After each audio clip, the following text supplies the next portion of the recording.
Hi అందరికీ welcome back to my channel Iras creations. అందరు ఎలా ఉన్నారండి? నేనైతే చాలా బాగున్నాను. ఇంకా మీరు ఎలా ఉన్నారో కమెంట్ సెక్షన్లో అయితే షేర్ చేసుకోండి. వీడియో మొత్తం స్కిప్ చేయకుండా ఎండ్ వరకు అయితే చూడండి. ఇంకా నా ఛానల్ని ఎవరైతే సబ్స్క్రైబ్ చేసుకోకుండా చూస్తున్నారో వీడియోస్ నచ్చితే మాత్రం తప్పకుండా సబ్స్క్రైబ్ చేసుకొని మీ ఫ్రెండ్స్ అండ్ ఫ్యామిలీ మెంబర్స్తో అయితే షేర్ చేసుకోండి. సో ఇది వచ్చేసి నిన్నటి వ్లాగ్ అండి. నిన్ననైతే పొద్దున్న లేవగానే ఫస్ట్ అయితే స్టవ్ మీద పాలు పెట్టానండి. ఇంకా వెన్న తీస్తుంటేనే కొంచెం అయితే కింద పడిపోయింది. సో ఇంకా వెన్న తీసి స్టవ్ అయితే ఆన్ చేసి సిమ్లో పెట్టానండి, నెమ్మదిగా కాగుతాయి అనేసి. ఇంకొక స్టవ్ మీద ఏమో పల్లి చట్నీ ప్రిపేర్ చేసుకుందాం అనేసి ఇంకా ప్యాన్ పెట్టుకొని ఫస్ట్ అయితే పచ్చిమిరపకాయలు వేసుకున్నానండి. ఇంకా తర్వాత కొంచెం ఆయిల్ ఇంకా జీలకర్ర అయితే వేసుకున్నాను. ఈ పచ్చిమిర్చి అయితే బాగా ఫ్రై అయిన తర్వాత అయితే దీంట్లోకి కొన్ని పల్లీలు వేసుకుంటానండి. ఇంకా ఈరోజు అయితే బ్రేక్ఫాస్ట్ ఇడ్లీ చేస్తున్నానండి. సో అందుకనేసి ఇంకా పల్లీ చట్నీ ప్రిపేర్ చేస్తున్నాను. పల్లీ చట్నీ అయితే ఎక్కువ తినబుద్ధి అవ్వట్లేదండి, ఎందుకో అంత టేస్టీగా ఉండట్లేదు పల్లీలు అయితే. ఇంకా చాలాసార్లు చెప్పాను నేను, ఇవి డిమార్ట్లో తీసుకున్నవే కానీ అంత హైబ్రిడ్ లాగా ఉన్నట్టున్నాయండి, అస్సలు టేస్ట్ ఉండట్లేదు. సో కొంచెం కరివేపాకు కూడా వేసుకుంటున్నానండి, ఇంకా కొంచెం టేస్టీగా ఉంటుంది అనేసి కరివేపాకు అయితే కొంచెం ఎక్కువగానే వేసాను. సో కరివేపాకు తిన్నా మంచిది కదండి హెల్త్కి అయితే, ఇంకా పిల్లలకి కానీ మనకు కానీ. సో అందుకనేసి కరివేపాకు ఇలా వేస్తే అయినా తింటారనేసి దీంట్లో అయితే కొంచెం ఎక్కువగానే వేసాను. ఇంకా స్టవ్ అయితే ఆఫ్ చేసుకున్నామండి. ఈ లోపైతే నేను ఇల్లు కూడా ఊడ్చాను, పల్లీలు చల్లారే లోపైతే. ఇంకా పల్లీలు అయితే చల్లారిపోయాయండి. వీటిని అయితే ఇంకా మిక్సీలో వేసుకొని కొంచెం వెల్లుల్లి రెబ్బలు ఉంటాయి కదా, అవి అయితే వేసుకొని ఇంకా మిక్సీకి పట్టుకుంటున్నానండి. నేనైతే వీడియోస్లలో కొంచెం అంటే ఏదైనా ఒక రోజు డల్గా మాట్లాడతాను కదండి ఇంట్లో, అంటే బాబు బాగాలేకున్నా పాప బాగాలేకున్నా ఆ రోజు నాకు వెంటనే తెలిసిపోతుంది. వాయిస్ ఓవర్ ఇచ్చేటప్పుడు అయితే నాకు ఏం మాట్లాడదామన్నా కానీ సరిగా గుర్తురాదండి. సో చాలా విషయాలు చెప్దామనుకుంటాను, మర్చిపోతాను. ఇంకా నేను ఏదైనా రోజు డల్గా మాట్లాడాను అనుకో, ఆ రోజు మాత్రం ఖచ్చితంగా వీడియోకి అయితే వ్యూస్ తక్కువగానే ఉంటాయండి. మరి అంటే ఎలా తెలిసిపోతుందో ఏమో అందరికీ, అంటే చూడడానికి కూడా ఇంట్రెస్టింగ్గా అనిపించేది కావచ్చు. సో చాలాసార్లు గమనించానండి నేనైతే. ఇంకా కొన్ని సార్లు ఏంటంటే నేను చెప్పాలనుకున్న విషయం అయితే సరిగా కన్వే చేయలేకపోతున్నానండి, అంటే మర్చిపోతాను, ఒక్కొక్కసారి గుర్తుకు రాదు ఏం చెప్పాలనుకుంటానో అదైతే. సో ఇంకా ఫ్యూచర్లో అయితే ఏదైనా కంటెంట్ చెప్పాలనుకుంటే మాత్రం మంచిగా క్లారిటీగా చెప్పాలి అనేసి అనుకుంటున్నానండి. మీకు కూడా అలానే అనిపిస్తుందా నా వీడియోలు చూస్తే? అంటే క్లారిటీగా చెప్పట్లేదు అనే ఫీలింగ్ మీకేమైనా వస్తుందా? కామెంట్ చేయండి. నేనైతే దాన్ని మార్చుకుంటాను. ఏదైనా ఉంటే అంటే క్లారిటీగా చెప్పేటట్టు చెప్తానండి. నాది నాకే అనిపిస్తుంది. ఒక టాపిక్ ఏదైనా చెప్తే దాంట్లో నేను చాలా విషయాలు మర్చిపోతున్నాను చెప్పడం అయితే. సో తర్వాత చూసుకున్నప్పుడు అర్థమైపోతుంది. సో ఇంకా ఇది చెప్తే అయిపోతుండే అది ఇదని. కానీ ఆ టైంలో నాకేంటంటే వాయిస్ ఓవర్ ఇచ్చే టైంలో మెయిన్‌గా బాబుని పడుకోబెడతాను కదండీ! బాబు లేచేలోపు నాకు ఈ వీడియో ఎడిటింగ్ పని కంప్లీట్ అయిపోవాలి కదా, మైండ్‌లో అదైతే ఉంటదండి. సో అందుకనేసి ఫాస్ట్‌గా ఇంకా ఈ వాయిస్ ఓవర్ ఇస్తూ ఉంటాను. ఇంకా మొన్ననేమో బాబుకి వ్యాక్సిన్‌లు పడ్డాయి కదా, సో తనకి చాలా ఫీవర్‌గా ఉండే అండి. సో అది ఒక టెన్షన్ మైండ్‌లో ఉంది. ఇంకా ఆ టెన్షన్ ఉంది కాబట్టి నాకైతే ఏం మాట్లాడాలో కూడా అర్థం కాలేదండి. సో ఆ రోజు వాయిస్ ఓవర్ ఇచ్చాను అలా. దానివల్ల కూడా కొంచెం వ్యూస్ అయితే తగ్గిపోయాయండి. సో మీకైతే ముందు ముందు నా ఛానల్ నుండి అయితే మంచి మంచి వీడియోస్ వస్తాయండి. మీరైతే సబ్స్క్రైబ్ చేసుకొని పెట్టుకోండి. సో మీకు మంచి కంటెంట్ అయితే ఇస్తాను నేను. ఇప్పుడైతే చెప్తున్నాను కదా, కొంచెం పిల్లలతో ఇబ్బంది అవుతుంది. ముందు ముందు అయితే ఇంకా నేను టైం అంతా మంచిగా సెట్ చేసుకొని ఇంకా మంచి మంచి కంటెంట్ అయితే ఇవ్వాలనుకుంటున్నానండి. ఇంక ఇక్కడైతే నేను సో ఇందాక మా హస్బెండ్‌కి టీ పెట్టించానండి. తర్వాత అయితే ఇడ్లీ పెడుతున్నాను. ఇడ్లీ ప్లేట్స్‌లలోకి అయితే ఇంకా ఈరోజైతే కొంచెం ఎర్లీగానే అంటే బ్రేక్ఫాస్ట్ పెడుతున్నానండి. పిల్లలకైతే బ్రష్ చేపిచ్చాను. పాలు అలా ఏమి ఇవ్వలేదు. పాలు పోసినా కానీ సరిగ్గా తాగట్లేదండి. సో ఆ పాలు కొన్ని తాగినా బ్రేక్ఫాస్ట్ సరిగ్గా తినట్లేదు. అందుకనేసి ఫస్ట్ బ్రేక్ఫాస్ట్ పెడదాం, తర్వాత నెమ్మదిగా పాలు తాగిపిద్దాం అనేసి ముందే బ్రేక్ఫాస్ట్ అయితే పెడుతున్నానండి. సో మా పాప కూడా చాలా లేట్‌గా తింటుందండి. దానివల్ల రోజు స్కూల్‌కి లేటే అవుతుంది. నేను ఎంత ఫాస్ట్‌గా లేచి పనులు చేసి పంపియాలనుకున్నా కానీ స్కూల్‌కి లేటే అవుతుంది. ఇంకా తనని తిను తిను అనేసి తన వెనక పడాల్సొస్తుందండి. సో అదేదో పొద్దున్నే 7:30కి బ్రేక్ఫాస్ట్ పెడితే తను ఒక గంట సేపు తిన్నా కానీ 8:30 వరకు కంప్లీట్ అవుతుంది కదా. సో అందుకనేసి ఇంకా పొద్దున్నే అయితే ఇడ్లీ పెడుతున్నానండి. తర్వాత అయితే మా హస్బెండ్‌కి టీ కూడా పోసిచ్చాను. ఇంకా ఈరోజు వచ్చేసి బీరకాయ కర్రీ చేసుకుందాం అనేసి ఇంకా ఈ బీరకాయలు అయితే పీల్ చేసుకుంటున్నానండి. పొద్దున్నే మా హస్బెండ్ పిల్లలు బయటికెళ్ళి మార్కెట్‌కెళ్ళి అయితే ఈ కూరగాయలు తీసుకొచ్చారండి. ఇంకా మా హస్బెండ్ వెళ్తుంటే పిల్లలు అస్సలు ఊరుకోవట్లేదండి. వాళ్ళు కూడా వెళ్తా అని ఒకటే అల్లరి. ఇంకా మా హస్బెండ్ కూడా వాళ్ళుంటే నిన్ను పని చేసుకోనివ్వరు కదా, నేను వాళ్ళని తీసుకొని వెళ్ళొస్తానులే, నువ్వు ఫాస్ట్‌గా పని చేసుకో అనేసి ఇంకా వెళ్ళారండి. ఈ మధ్యలో అయితే ఇంకా ఈ బీరకాయలే ఫ్రెష్‌గా మంచిగా ఉంటున్నాయనేసి బీరకాయలే తీసుకొస్తున్నారండి. బీరకాయ కర్రీ కూడా మాకిష్టమండి. కొంచెం మంచిగానే తింటాము. సో, అందుకనేసి ఇంకా ఇవే తీసుకొచ్చి చేస్తున్నానండి. నేను బీరకాయలన్నీ పీల్ చేసుకొని, ఇంకా కడుక్కొని పక్కన పెట్టుకునేలోపు ఇడ్లీ కూడా ఉడికిపోయిందండి. సో, ఫస్ట్ పిల్లలకి ఇడ్లీ పెట్టించి, ఇంకా తర్వాత బీరకాయ కర్రీ చేద్దాం అన్నట్టయితే ఇంకా ఇడ్లీలు పెడుతున్నానండి. ఇలా నేను పీసులుగా కట్ చేసి ఇస్తాను కదా! మా బాబేమో మంచిగానే ఆ పీస్ తీసుకొని తింటాడండి. మా పాప నేను కట్ చేసిన పీస్‌లో మళ్ళీ సగం చేసుకొని గంట సేపు తింటదండి. నేనే ఆల్రెడీ చిన్నగా చేసిస్తున్నాను. సో, మళ్ళీ దాంట్లో కూడా సగం చేస్తది. సో, తను తినడమే నెమ్మదిగా తింటదండి. కొంచెం పెద్ద పెద్ద బుక్కలు పెట్టుకొని తిన్నదనుకో ఫాస్ట్‌గా అయిపోతది. పెద్ద బుక్క పెట్టామనుకోండి తన నోట్లో ఇంకా వామిటింగ్ చేసుకున్నట్టే చేస్తది. చిన్నప్పటి నుంచి కూడా అంతే అండి. తను చిన్న చిన్న ముక్కలైతేనే తింటది. సో, ఇంకా ఇద్దరు పిల్లలకైతే పెట్టిచ్చేసానండి. ఇంకా వాళ్ళు తింటూ ఉంటే నేనైతే కిచెన్‌లోకొచ్చేసి ఈ వెజ్జీస్ ఉంటాయి కదా! అవన్నీ అయితే కట్ చేసుకుంటున్నానండి. జలుబైతే ఫుల్లుగా అయిందండి నాకు. అసలు సడెన్‌గా ఎందుకలా అయిందో అర్థమవ్వట్లేదు. నోస్ మొత్తం బ్లాక్ అయిపోతుంది. ఇప్పుడు మాట్లాడుతుంటే కూడా ముక్కుతో మాట్లాడినట్టే ఉంటుందండి. సో, అసలు ఏంటంటే నైట్ టైమ్‌లో గూడా ఈ నోస్ అంతా బ్లాక్ అయిపోతుంది. ఏమవుతుందో ఏమో అర్థమవ్వట్లేదండి. సో, ఇక్కడ నేనైతే పచ్చిమిర్చి, ఆనియన్ అవన్నీ అయితే కట్ చేసుకున్నాను. ఇంకా ఇవి ఆల్రెడీ అంటే కూర వండడం స్టార్ట్ చేశాననుకో, సో, ఇవి ఫ్రై అయ్యేలోపు బీరకాయలు కట్ చేసుకోవచ్చు కదా! టైం వేస్ట్ ఎందుకనేసి ఇంకా ప్యాన్ అయితే పెట్టుకొని ఆయిల్, జీలకర్ర వేసుకున్నానండి. సో, అవి కొంచెం ఫ్రై అవ్వగానే ఇక్కడ కట్ చేసుకున్న ఆనియన్, పచ్చిమిర్చి అయితే వేసి స్టవ్ అయితే సిమ్‌లో పెట్టానండి. ఇంకా అవి ఫ్రై అయ్యే గ్యాప్‌లో అయితే ఫాస్ట్‌గా ఇక్కడ బీరకాయలైతే కట్ చేసుకుంటున్నానండి.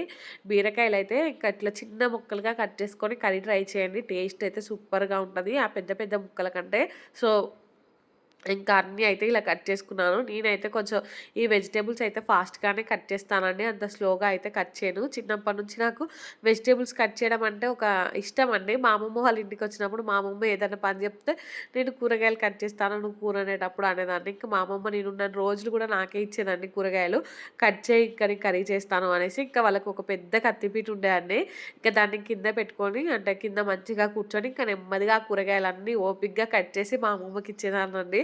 సో, నాకు చిన్నప్పటి నుంచి కూడా అలవాటే ఈ కూరగాయలు కట్ చేయడం. కాకపోతే చాక్‌తో కట్ చేయడం పెళ్ళయ్యాక అలవాటయిందండి. అంతకు ముందేమో కత్తిపీటతో అలవాటు. సో, ఇంకిప్పుడు కత్తిపీటతో కట్ చేయలేనండి. ఈ చాక్‌తోనే ఫాస్ట్‌గా కట్ చేస్తాను. ఇంకా ఒక సైడ్ అయితే ఆ బీరకాయలు కట్ చేసుకుంటూనే ఒకసారయితే ఈ కర్రీని గూడా చూసానండి. చూసారు కదా! ఆనియన్, పచ్చిమిర్చి అయితే కొంచెం ఫ్రై అయిపోయాయి. దీంట్లోకైతే లైట్‌గా కరివేపాకేసుకున్నానండి. ఇంకా తర్వాత అయితే అల్లం వెల్లుల్లి పేస్ట్, ఇంకా పసుపు అయితే వేసుకుంటున్నాను. ఆ బీరకాయలు కట్ చేయడం కూడా అయిపోయిందండి. సో, దీనివల్ల అయితే టైం సేవ్ అవుతది. మీరు కూడా ఇలా చేసుకోండి. పొద్దున్నే హడావిడిగా వంట చేసేటప్పుడు ఫస్ట్ పోపు పెట్టుకోండి. ఇంకా ఆ పోపు ఫ్రై అయ్యేలోపు కూరగాయలు కట్ చేసుకోవచ్చు. నేను ఫస్ట్‌లో ఇలానే చేసేది. ఇంకా ఈ మధ్యలో వీడియోస్ కోసం అయితే అంటే అన్నీ ఒకేసారి కట్ చేసుకొని ఇంకా కర్రీ ప్రిపేర్ చేయడం స్టార్ట్ చేస్తున్నానండి. ఇంకా ఈరోజైతే టైం ఎక్కువ లేదనేసి ఫాస్ట్‌గా అయితే ఇలానే చేసేస్తున్నాను. సో, బీరకాయ ముక్కలన్నీ వేసుకొని ఇంకా ఇక్కడైతే కలుపుతున్నానండి. సో, కలిపి ఇంకా మూత పెట్టేసాను. అవి ఎలాగో కొంచెం ఫ్రై అవ్వడానికి టైం పడతాయి కదా అనేసి అయితే. సో, ఇంకా వెళ్ళి మా పాపనైతే తిను అనేసి ఇంకా అని వస్తున్నానండి. మనం వెనక నుండి ఒక 10 సార్లు అనాలి తిను అనేసి. లేదనుకో అలానే ముందు పెట్టుకొని కూర్చొని ఉంటదండి. సో, అందుకనేసి ఇంకా వెళ్ళి తననైతే తినమని చెప్పి మళ్ళీ వచ్చేసానండి. ఇంకా పాప కోసం అయితే స్నానానికి నీళ్ళు కూడా పెట్టాను. స్నానం కూడా చేపిచ్చాలండి. ఇక తను తినడం కంప్లీట్ అవ్వగానే ఇక్కడ కర్రీ అయితే ఉడికిపోయిందండి. సో, దీంట్లోకైతే నేను కారం, ఉప్పు, ధనియాల పొడి ఉంటాయి కదా! ఇంకా అవన్నీ అయితే వేసుకుంటున్నానండి. వేసుకొని అంతా ఒకసారి కలుపుకొని ఇంకా ఒక 1 మినిట్ అలా ఉడికించుకుంటే సరిపోతదండి సిమ్‌లో పెట్టుకొని. ఆ కారం కొంచెం పచ్చివాసన పోయే వరకు ఉడికించుకుంటే ఇంక కర్రీ అయితే కంప్లీట్ అయిపోతది. పాలు పోసి కూడా వండుతారండి బీరకాయ కర్రీ అయితే. అలా కూడా చాలా బావుంటది. కానీ నేనైతే అలా ఏం చేయలేదులెండి. ఎప్పుడన్నా ఒకసారి చేస్తాను. సో, ఇంకా ఈరోజైతే నార్మల్‌గానే చేశాను. ఇంకా కర్రీ అయితే ఉడికిపోయిందండి. దీంట్లో అయితే లాస్ట్‌లో నేను కొంచెం కొత్తిమీర ఏసుకొని ఇంకా స్టవ్ అయితే ఆఫ్ చేసుకున్నానండి. ఇంకా తర్వాత అయితే పాపకి బాక్స్ పెట్టేసి ఇంకా పాపనైతే స్కూలుకి పంపించేసానండి. ఇంక మిగతా ఆఫ్టర్‌నూన్ టైమ్ అంతా మా బాబుతోనే అయిపోయింది. ఇంకా పాప స్కూల్‌కెళ్ళగానే కొన్ని బోళ్ళు అవి ఉంటే అవైతే వెంటనే తోముకున్నానండి. ఇంకా తర్వాత అయితే బాబుని పడుకోబెట్టి వాయిస్ ఓవర్ ఇచ్చుకున్నాను. సో, ఇంకా తర్వాత బాబు లేచాక చెప్పాను కదా ఇందాక బాబుతోనే సరిపోయిందండి టైం అంతా. ఇంకా ఇదైతే ఈవినింగ్ అండి. సో, మా హస్బెండ్ అయితే ఈరోజు లంచ్‌కి కొంచెం లేట్‌గానే వచ్చారు. తను లంచ్‌కొచ్చాక ఇంక తనకైతే లంచ్ పెట్టానండి. ఇంకా నేనైతే ఈ గోంగూర ఒలుచుకుంటున్నాను రేపటి కర్రీ కోసం అయితే. సో, మా బాబు చూసారు కదా! ఇంక నా పక్కన కూర్చున్నాడు సైలెంట్‌గా అయితే. సో, మా హస్బెండ్ ఏమో పాపను స్కూల్ నుంచి తీసుకురావడానికి వెళ్ళారండి. ఇంకా నేను ఆ గోంగూర ఒలవడం కంప్లీట్ అయిపోయాక ఇల్లు కూడా ఊడ్చేసానండి. మా హస్బెండ్ అయితే పాపను తీసుకొనొచ్చారు. ఇంక ఇక్కడైతే మా హస్బెండ్ కోసం టీ పెట్టానండి. టీ పెట్టి ఇంకా టీ మరిగిపోగానే గ్లాస్‌లోకి పోసైతే ఇస్తున్నాను. ఇంకా బోళ్ళయితే తోమడం స్టార్ట్ చేయాలండి. ఆల్రెడీ పొద్దున్న బ్రేక్‌ఫాస్ట్ చేసిన బోళ్ళన్నీ వెంటనే తోమేశాను. ఇంక ఇవైతే మధ్యాహ్నం బోళ్ళండి. సో, ఇంకా లంచ్ చేసిన బోళ్ళు, ఇప్పుడు టీ తాగిన బోళ్ళు అవన్నీ ఉంటాయి కదా! సో, అవన్నీ అయితే ఇంకా అన్నం, కూర కొంచెం కొంచెం ఉంటే అది కూడా ఊడ్చిపెట్టేసానండి. ఇంకా నైట్‌కి ఏం బోళ్ళుండవనేసి. సో, ఈ బోళ్ళన్నీ అయితే ఇప్పుడు తోముతున్నాను. ఈ బోళ్ళు తోముకుంటూ అయితే నేను మీతో ఒక విషయం షేర్ చేసుకుందాం అనుకుంటున్నానండి. నేనైతే ఒక టెక్ ఛానల్ ఆమెను ఫాలో అవుతానండి. తను మాధురి టెక్ వరల్డ్. సో, తనైతే ఏదైనా చెప్తదండి. సో, నాకనిపించింది తనని చూసాకైతే అంటే భూమి మీద ఇంత మంచి వాళ్ళు కూడా ఉంటారా అనే ఫీలింగ్ వచ్చిందండి. ఈ రోజులలో ఏంటంటే మనకి ఏదైనా అడిగితే హెల్ప్ చేసేవాళ్ళు గానీ అలా ఏమి ఉండరు కదండీ. తనైతే ఇంకా నేను యూట్యూబ్ ఛానల్ స్టార్ట్ చేసినప్పటి నుంచి తన వీడియోస్ అన్నీ ఫాలో అవుతూ ఉంటానండి. ఎలా చేయాలి ఏంటి అనేసి. ఇంకా నేను డౌన్ అయిపోయిన ప్రతిసారి కూడా తన వీడియోసే చూస్తూ ఉంటాను మోటివేషన్ కోసం. ఆమె వీడియోలు చూసిన ప్రతిసారి నాకైతే అంటే మోటివేషన్‌గా అనిపిస్తదండి. చేయాలి, చేయాలి అనే ఫీలింగ్ వస్తది. రీసెంట్‌గా గూడా తను ఒక వీడియో పెట్టిందండి. అది నేను కేక్ బేకింగ్ నేర్చుకున్నప్పుడే చూసాను. అంటే నేను ఆ కేక్ చేసిన 2 రోజులకో ఏమో ఆ వీడియో రిలీజ్ చేసింది. సో, ఇంక అప్పుడు చూసాను. మనం ఏదైనా పని చేయాలనుకున్నప్పుడు పట్టుదలతో ఆ పని మీదనే చేస్తూ ఉండాలి అనేసి. నాకు గూడా అలానే అనిపించిందండి. సో, స్టార్టింగ్‌లో కొన్ని డేస్ చేస్తాము, మళ్ళీ వదిలేస్తాము. అట్లా కాకుండా మనం ఏదైతే చేయాలనుకుంటున్నామో అది కొంచెం లేట్ అయినా పర్లేదు. ఆ పనిలోనే ఉన్నామనుకో ఏదో ఒక రోజు ఖచ్చితంగా సక్సెస్ వస్తది అనేసి ఆమె వీడియోస్‌లలో అయితే చెప్పిందండి. నాకైతే భలే అనిపించింది అసలు. అంటే నేను బేకింగ్ నేర్చుకుంటున్నాను కదా! అంటే చాలామంది అనుకోవచ్చు ఈమె ఏదో టైమ్ పాస్‌కి నేర్చుకుంటుంది అది ఇది అనేసి.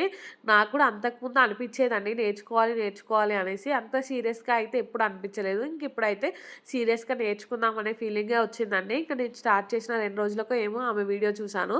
ఆమె వీడియో చూసాక ఇంకా నాకైతే మోటివేషన్‌గా అనిపించిందండి. నేర్చుకుందాం కొన్ని రోజులు లేట్ అయినా పర్లేదు. అంటే ఆ పనిలో పర్ఫెక్షన్ వచ్చే వరకు ఖచ్చితంగా నేర్చుకోవాలి అనేసి అనిపించిందండి.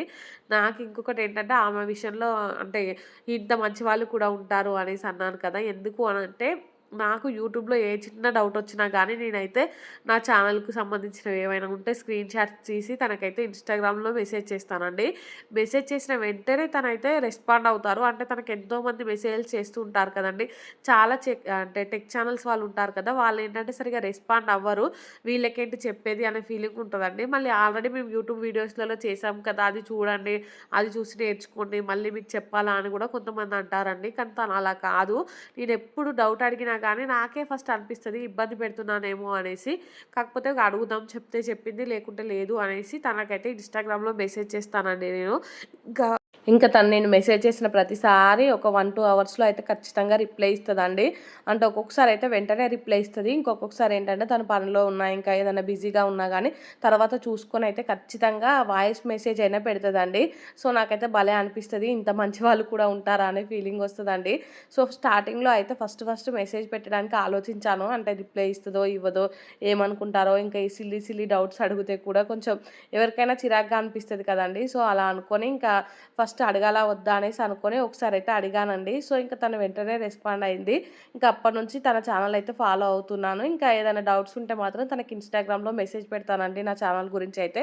తనైతే వెంటనే రెస్పాండ్ అవుతది. ఇంక నాకైతే మంచిగా అంటే తను చెప్పే విధానం గూడా మంచిగా అర్థమవుతదండి. ఇంకా మొన్న ఒక వీడియో గూడా చేసిందండి. అమ్మాయిలు ఈ వీడియో మీకోసమే అనేసి ఒక వీడియో చేసింది. సో, ఆ వీడియో చూడండి. ఎవరైనా చూడకపోతే మాత్రం చాలా ఇన్‌స్పిరేషన్‌గా ఉంటది. సో, తను చెప్తుంటే ఇంక నన్ను నేను చూసుకున్నట్టు అనిపించిందండి. అంటే పెళ్ళికి ముందు గానీ, పెళ్ళైన తర్వాత గానీ నాకు బయట ప్రపంచం గురించి ఎక్కువ తెలియదు. బయటికి వెళ్ళేదాన్ని కాదు అనేసి. నేను గూడా అంతే అండి. ఎప్పుడు అంటే బయటికి వెళ్ళను. ఏదైనా కొనాలన్నా, ఏదైనా చేయాలన్నా ఖచ్చితంగా ఎవరో ఒకరి హెల్ప్ ఉండాలండి. నా అంతట నేను ఎప్పుడు బయటికెళ్ళను. ఈవెన్ నలుగురు ముందు గూడా నేను మాట్లాడేదాన్ని కాదండి. చిన్నప్పటి నుంచి కూడా నేను అంతే. అంటే ఎవరైనా ఇంటికి ఎక్కువ మంది చుట్టాలొచ్చినా కానీ నాకు ఒక రకమైన ఫోబియా ఉండేదండి. అంటే అందరి ముందు మాట్లాడాలంటే భయం. ఇంకా ఆ చుట్టాలు ఎప్పుడు వెళ్తారా అని చూసేదాన్ని. అలా ఉండేది నా పరిస్థితి. సో, ఇంట్లో అంటే మా అక్కేంటంటే చుట్టాలు గానీ, ఎవరైనా వచ్చినా గానీ తొందరగా కలుపుకొని పోయి మాట్లాడేదండి. నాకేమో కొంచెం మొహమాటం ఉండేది. ఇంకా వాళ్ళు అలా మాట్లాడితే ఏమనుకుంటారో, ఇలా మాట్లాడితే ఏమనుకుంటారో అనేసి ఆ ఒక మొహమాటంతోటి నేనైతే ఎవరితో ఏం మాట్లాడకపోయేదండి. సో, ఈ యూట్యూబ్ వల్లనైతే నాకు చాలా ధైర్యం వచ్చిందనే చెప్పొచ్చు. అంతకుముందు ఒక నలుగురు, ఐదుగురు ఉంటేనే వాళ్ళ ముందు మాట్లాడకపోయేదాన్ని. ఇంకా ఇలాంటిది ఈ యూట్యూబ్ అనే సోషల్ మీడియా అంటే ప్లాట్‌ఫామ్‌లో అయితే అందరూ చూస్తారు కదండీ మనం మాట్లాడేది. సో, ఇంక ఇప్పుడైతే ఎలాంటి భయం లేకుండా మాట్లాడుతున్నానండి. ఇంక ఇప్పుడు ఎక్కడికైనా వెళ్ళినా గానీ నాకైతే అసలు మాట్లాడడానికి భయమే అవ్వట్లేదు. మెయిన్‌గా ఈ యూట్యూబ్ వల్లనే అనుకోవాలండి. అంతకుముందు అయితే నిజంగా చెప్పాలంటే ఏదైనా ఫంక్షన్‌కి గానీ, పెళ్ళికి గానీ వెళ్తే అక్కడ ఫోటో దిగడానికి గూడా భయపడేదాన్నండి నేను. ఇంకా స్టేజ్ ఎక్కి ఫోటో దిగుతుంటే అందరూ మనల్నే జూస్తారు గావచ్చు అనేసి ఫంక్షన్‌లో అయితే ఫోటో దిగడానికి వెళ్ళకపోతుండే. సో, అంత భయముండేది. సో, ఇంకా ఇప్పుడైతే ఆ భయాలేం లేవండి. కొంచెం అన్నీ అయితే అంటే స్టేజ్ ఫియర్ అలాంటివన్నీ అయితే పోయాయండి. ఇంక ఇక్కడైతే బోళ్ళు తోమడం కంప్లీట్ అయిపోయాక నేనైతే పిల్లలకి ఈరోజు మిల్లెట్స్ న్యూడిల్స్ చేద్దామనేసి దానికోసం కావాల్సినవన్నీ అయితే కట్ చేసుకుంటున్నానండి. సో, ఇంకా మా పాప అయితే మొన్నటి నుంచి అడుగుతుందండి న్యూడిల్స్ కావాలి అనేసి. నార్మల్ న్యూడిల్స్ అయితే అంత మంచివి కాదు కదా పిల్లలకు అనేసి, ఇంకా ఆన్‌లైన్‌లో అయితే ఆర్డర్ పెట్టానండి మిల్లెట్ న్యూడిల్స్ అయితే. ఇంకా దాటికి కావాల్సినవన్నీ మా హస్బెండ్‌తో అయితే తెప్పించాను. ఇంక ఇక్కడైతే అవే కట్ చేస్తున్నానండి. క్యాప్సికమ్, క్యారెట్ ఇంకా ఆనియన్, పచ్చిమిర్చి లేదండి సారీ. ఆనియన్ ఇంకా అవన్నీ అయితే కట్ చేసుకుంటున్నాను. ఇంకో పక్క అయితే నేను స్టవ్ మీద కాన్ ఉంటది కదండీ! స్వీట్ కాను అదైతే ఉడికించడానికి పెట్టానండి. సో, అదైతే ఉడుకుతుంది. ఇంక ఇక్కడైతే ఇవి కట్ చేయడం కంప్లీట్ అయిపోయిందండి. ఇంకా ఆనియన్ అయితే కట్ చేస్తున్నాను. ఆనియన్ వేయాలా వద్దా అని ఆలోచించాను. అంటే మా పిల్లలు సరిగ్గా తినరండి ఆనియను. సో, అందుకనేసి వేయాలా వద్దా అనేసి అనుకున్నాను గానీ, ఇంకా మేమైనా తింటాం కదా అనేసి మళ్ళీ అయితే సన్నగా కట్ చేసి వేస్తున్నానండి. మెయిన్‌గా మా పాపకేంటంటే స్వీట్ కార్న్ అంటే చాలా ఇష్టం. సో, అందుకనేసి స్వీట్ కార్న్ తెప్పించి మరీ వేస్తున్నానండి. స్వీట్ కార్న్ లేకున్నా చేసుకోవచ్చు. కాకపోతే అన్నీ ఉంటే బావుంటది కదా అనేసి అయితే ఇక్కడైతే వెల్లుల్లి కూడా ఒలుచుకుంటున్నానండి. నేను ఇవన్నీ ప్రిపేర్ చేస్తున్నాను గానీ మా పాప అయితే పడుకుండిపోయిందండి. సో, ఇవన్నీ మనం ప్రిపేర్ చేసి పక్కన పెట్టుకున్నామనుకో తను లేవగానే వెంటనే వేడివేడిగా చేసి ఇయ్యొచ్చు అనేసి స్కూల్లో సరిగా అంటే నిద్ర పోనివ్వట్లేదండి. ఆఫ్టర్‌నూన్ టైంలో అయితే పడుకోబెట్టట్లేదు. ఇంకా ఇంటికి రాగానే నిద్రొచ్చేస్తుంది. పడుకుంటుందండి కాసేపయితే. ఆ పడుకోకుండా ఉన్నదనుకో మొత్తం టైర్డ్‌గా ఇంకా ప్రతి చిన్నదానికి ఏడుస్తూ అలా ఉంటుంది. అంటే పిల్లలు నిద్రపోయే టైంలో నిద్రపోకుంటే అలానే చేస్తారు కదా! ఇంకా అందుకనేసి నేను కూడా పడుకోనీలే అనేసి వదిలేసానండి. Hi friends! ఏం చేస్తున్నారు అందరూ? సో, ఇంకా ఇప్పుడు టైం అయితే ఈవినింగ్ 5:30 అలా అవుతుందండి. మా పాప అయితే మొన్నటి నుంచి టీవీలో చూసి న్యూడిల్స్ కావాలనేసి ఒకటే గోలండి. సో, నేనైతే ఇంకా మిల్లెట్స్ న్యూడిల్స్ ఉంటాయి కదా! అవైతే ఆర్డర్ పెట్టాను. ఇంకా అవి చేద్దామనేసి అయితే ఇక్కడ sweet corn, carrot, capsicum, onion ఇంకా గార్లిక్ ఇవన్నీ అయితే పెట్టుకున్నానండి. ఇంకా మిల్లెట్స్ న్యూడిల్స్ ఉడకబెట్టడానికి వాటర్ కూడా పెట్టుకున్నాను. నేనేమో నా ప్రిపరేషన్‌లో నేనున్నానండి. ఇంక ఇక్కడ మా పాపని చూపిస్తా చూడండి. సో, తనేమో మంచిగా పడుకుందండి. స్కూల్ నుంచి రాగానే పడుకుంది. సో, మా బాబేమో మా హస్బెండ్‌తో బయటికెళ్లారండి. ఇంకా తను బాగా ఏడుస్తుంటే మా హస్బెండ్ అయితే బయటికి తీసుకెళ్ళాడు. సో, ఇంకా మా బాబు కూడా అవి చూసినప్పుడల్లా అంటే తింటే ఎట్లా అంటే వాళ్ళు తెలుస్తది కదండీ మనకి. అంటే వాళ్ళు ఇష్టపడతారా లేదా అనేసి. సో, తినడానికి ట్రై చేస్తున్నాడన్నట్టు బుక్స్‌లో గానీ, ఇంకా టీవీలో గానీ చూసినప్పుడు సో, ఆ! ఆ! అని తీసుకొని నోట్లో పెట్టుకుంటున్నాడు. సో, అది గమనించి నేను బాబు కూడా తింటాడేమో ఇంకా మిల్లెట్స్ నూడిల్స్ అయితే బెటర్ కదా పిల్లలిద్దరికీ అనేసి అయితే అవి ఆర్డర్ పెట్టానండి. స్లర్ప్ ఫార్మ్ వాళ్ళయి నేను చూపిస్తాను మీకు. సో, ఇవే అండి స్లర్ప్ ఫార్మ్ వాళ్ళయి మిల్లెట్ నూడిల్స్. నేను అంతకు ముందుకు మా పాపకి అవి ఉంటాయి కదండీ కొన్ని మన ఉగ్గు లాంటివి ఉంటాయి సీరియల్స్. రాగి మిక్స్ అవన్నీ ఉంటాయి మిల్లెట్స్‌వి. అప్పుడు ఆర్డర్ పెట్టాను మా పాప చిన్నగున్నప్పుడు. ఇంకా అప్పుడు బాగానే తిన్నది తనైతే. ఈ మధ్యలో పెట్టలేదు. ఇంకా తను ఆ నూడిల్స్ అడగబట్టి కూడా చాలా రోజులు అవుతుందండి. నేను ఎప్పుడు పెడదాం అనుకుంటున్నాను మర్చిపోయాను. ఇంకా మొన్న అమెజాన్‌లో పెడితే ఇంకా ఈరోజైతే వచ్చాయండి. రాగానే ఇంకా ఇప్పుడైతే ప్రిపేర్ చేద్దాం అనుకుంటున్నాను. ఎగ్ వేసి చేస్తానండి. ఎగ్స్ కూడా తెప్పించాను ఇందాకనే. సో, మీకు ప్రాసెస్ కూడా చూపిస్తాను. ఒకసారి మీరు కూడా ట్రై చేయండి. బయట వాటికంటే పిల్లలకి నూడిల్స్ బెటర్ అండి. మిల్లెట్ నూడిల్స్ అయితే. సో, ఇంక ఇప్పుడైతే నేను అది ప్రిపేర్ చేస్తాను. ఇక్కడ నీళ్ళు కూడా మరుగుతున్నాయి. ఇంకా నూడిల్స్ అయితే దాంట్లోకి వేసుకుంటాను. ఇంకా అడగడం మర్చిపోయానండి. సో, నిన్న వీట్ ఫ్లోర్‌తో కేక్ చేశాను కదా! అదైతే చాలా వచ్చింది. సో, మీరు ఎంతమంది దాన్ని చూసి ట్రై చేశారో కామెంట్ చేయండి. అది ఒకసారి ఎవరైనా ట్రై చేయకపోతే మాత్రం తప్పకుండా ట్రై చేయండి. మీ పిల్లలైతే భలే ఇష్టంగా తింటారండి. ఈరోజు నేనైతే మా పాప స్నాక్స్ బాక్స్‌లోకి కూడా అదే పెట్టాను కొంచెం నిన్న పక్కకు పెట్టేసి. సో, తనైతే ఎంత ఇష్టంగా తిన్నదో. కాకపోతే మనం ఇంకా నార్మల్ షుగర్ కంటే బ్రౌన్ షుగర్‌తో కూడా ట్రై చేయాలండి. బావుంటది. ఇంకా బ్రౌన్ షుగర్ అయితే కొంచెం హెల్తీ కదా! ఇక్కడ బ్రౌన్ షుగర్ దొరకదండి. సో, నేను నెక్స్ట్ టైము ఆన్‌లైన్‌లో లేదా హన్మకొండకి వెళ్ళినప్పుడు తీసుకొచ్చి దాంతో కూడా ట్రై చేస్తానండి. సో, ఇంకా నేను ఇప్పుడే నేర్చుకుంటున్నాను కదా! నా ఛానల్‌లో అయితే ఇక్కడ నుంచి మీకు కేక్ వీడియోస్ కూడా వస్తాయండి. సో, మీరు కూడా చూసి ఇంట్లో తయారు చేసుకోండి. ఇంకా ఓకే అండి. నేనైతే ఇది ప్రిపేర్ చేస్తాను. ఇక్కడైతే ఈ వాటర్ మరుగుతున్నాయండి. అంటే పూర్తిగా ఇంక ఏం మరగలేదు గానీ, బాగా వేడైతే అయ్యాయండి. ఇంకా అవ్వగానే ఇందాక మిల్లెట్ నూడిల్స్ ఉన్నాయి కదండీ! అవైతే దీంట్లోకి వేసుకోవాలి. వేసే ముందైతే నేను కొంచెం ఆయిల్, ఇంకా కొంచెం సాల్ట్ అయితే వేసుకున్నానండి. సాల్ట్ ఏంటంటే కొంచెం ఇవి సప్పగా ఉంటాయండి. సో, సాల్ట్ పట్టుకుంటదనేసి లైట్‌గా వేశాను. ఇంకా ఆయిల్ ఎయడం వల్ల ఏంటంటే, అవి మొత్తం అతుక్కున్నట్టుగా రాకుండా పొడి పొడిగా వస్తాయండి. సో, అందుకనేసి దాంట్లో అయితే ఒకటి టేస్టీ మేకర్ అని కూడా ఒకటొస్తదండి. అంటే పౌడర్ మసాలా లాంటిదైతే వస్తది. ఇంకా అది తీసి అయితే పక్కన పెట్టుకొని, ఈ నూడిల్స్ అయితే దీంట్లో వేసుకున్నానండి. వేసుకొని 4 మినిట్స్ ఉడకబెడితే సరిపోతుందండి అంతే. 4 మినిట్స్ కంటే ఎక్కువ అస్సలు ఉడికించకూడదు. 4 మినిట్స్ అయితే ఉడికిపోయాయి. ఇంకా స్టవ్ అయితే ఆఫ్ చేసుకున్నానండి. వీటినైతే ఇంకా స్ట్రెయినర్‌లోకి తీసుకుంటున్నాను. స్ట్రెయినర్ అయితే చిన్నగా ఉందండి ఇది. కాకపోతే ఇది స్టీల్‌ది కదా! ఇంకా వేడి వేడిది ఏసినా ఏం కాదు అన్నట్టయితే ఫస్ట్ స్ట్రెయినర్‌తో ఇంకా నీళ్లు మొత్తం వంపుకున్నానండి. సో, నూడిల్స్ అయితే దాంట్లోనే ఉంచుకొని ఇంకా వేడి నీళ్ళు మొత్తం పోగానే దాంట్లో అయితే కూల్ వాటర్ పోసాను. కూల్ వాటర్ అయితే వెంటనే ఏసుకోవాలండి. లేదనుకో అన్నీ ఒక ముద్దలాగా అయిపోతాయి. సో, అందుకనేసి ఇంకా కూల్ వాటర్ ఏసుకున్నాక చల్లారతాయి కదా! కొంచెం చల్లారాక ఈ స్ట్రెయినర్‌లో అయితే వేసుకున్నానండి. ఇంకా ఇక్కడ అయితే ఐరన్ కడాయి పెట్టుకున్నానండి. మనం ఇలాంటి నూడిల్స్ కానీ ఏవైనా చేసుకునేటప్పుడు ఐరన్ కడాయిలో చేసుకుంటే బెటర్ అండి. చాలా వస్తాయి. కొద్దిగా అయితే ఆయిలేసుకున్నానండి. ఇంకా 2 ఎగ్స్ అయితే వేసుకుంటున్నాను నేను. ఎగ్స్‌ని ఏంటంటే మనం డైరెక్ట్‌గా ఇలా కాకుండా అంటే నార్మల్‌గా గిలకొట్టి అంటారు కదా! ఇంకా అలా ఏసుకుంటే బెటర్ అండి.